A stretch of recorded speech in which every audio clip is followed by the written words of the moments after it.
So this video is going to be a little different, as I normally stream or do gameplay videos, but I wanted this one to have a Sunless Khan-esque feel. And if you don't know who Sunless Khan is, well, you probably aren't an experienced Rocket League player, or you probably just don't traverse the depths of Rocket League YouTube, but his channel link will be in the description. Now, this idea was partially taken from Tufty TV, another fantastic YouTuber, but this time from Team Fortress 2. A game that I personally have over 1,000 hours in, often stream, which I would highly recommend to everyone for fast-paced and fun gameplay. Again, his channel link will be in the description. He uploaded this video about Team Fortress 2's learning curve, as his title clearly says, so I figured I'd rob his idea right from under his nose. I figured that this applies more to Rocket League than any other game I've ever played, and I was surprised to see nobody had done a video on this yet, so after a short disclaimer, let's begin. Now, obviously, I'm not the personified essence of all Rocket League players or their experiences. I wish I was, but I'm not that skillful. But I'm a guy with an opinion and some anecdotal evidence to share, but you can make the sample size larger by commenting your experiences in relation to this learning curve down below. And finally, as a solid Champ 2 player, ignore those other ranks, a Champ 2 player, a player lower ranked than John Sandman himself, I am the most qualified person to ever discuss skill in Rocket League. Let's begin building this learning curve. Rocket League is a game that you can just pick up and understand the objective, and everybody knows that. However, once you begin the game, it's incredibly hard to compete even at the lowest possible rank before reaching the peak of this first mountain. And I'll explain why. If you just get the game and say, I'm really bored of that really garbage game Fortnite. No offense, Epic. You can't hit the ball. Now, I know some players are prodigal, but basically the 99% majority has to learn how to hit the ball consistently. This isn't a bad thing, but it takes way too long, about 7 hours of straight training or 20 of gameplay, to learn how to hit the ball on the ground slowly with any consistency. I know, to us experienced players, that isn't that long. But to new players, that's about as long as the Halo campaigns of just training.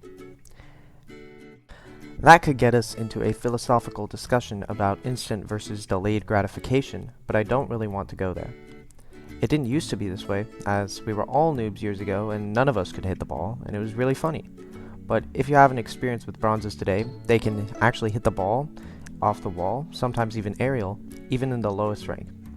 So we begin our graph with a steep curve, which means you'll be learning a lot, but also means that everybody else is at the peak of that mountain, and you can't compete with anyone until you train for 10 or so hours. This curve represents a new player learning how to consistently hit the ball on the ground, and until you do, your in-game rank is gonna stay the lowest rank in the game, and you'll never get out of bronze. The next part of this graph is what I like to call the plateaus and grows. I know. Creative name. I would explain it, but I think you already got it.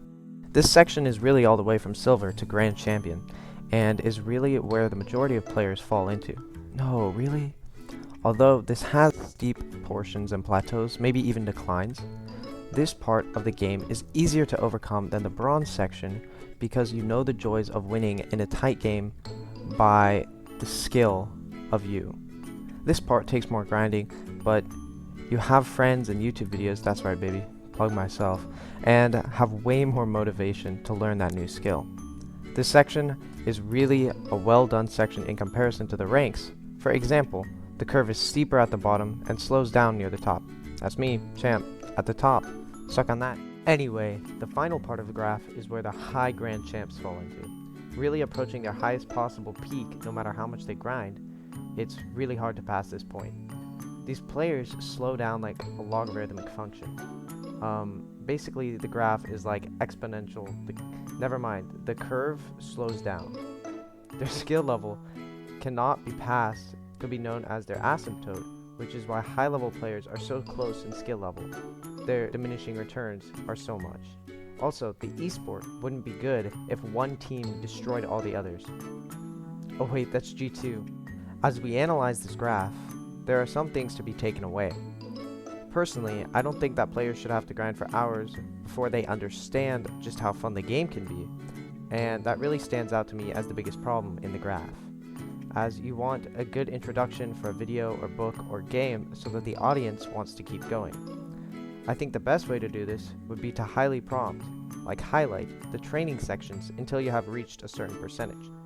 This wouldn't really matter for experienced players, and it wouldn't really affect noobs, but I feel like the Chinese Rocket League does a good job on this front because they make you play bots at first, and real Rocket League never does that, so a lot of players can't even make a private or season game when they start, which is really the only time you'll want to play bots. I think just a better prompted way for new players is what's needed, so that when everyone joins the game, everyone is at the peak of that first mountain and can all begin their road climbing through bronze at an equal playing field. Another takeaway is that even though the top players slow down a lot, if it takes 4,000 hours at pro level to get twice as good, whereas in gold, all you need is 400 more hours, pros are willing to grind that much, and so are players, so that the skill ceiling on this game is still rising. Anyway, those are just my personal opinions and anecdotal evidences for the learning curve of Rocket League. So thanks for watching all the way through the video. Anyone who did needs to comment down below that they made it this far, because I never get any watch time. Finally, please subscribe if you want more like this. If you don't, I really won't even know that this video did better than my other ones. And like if you enjoyed it.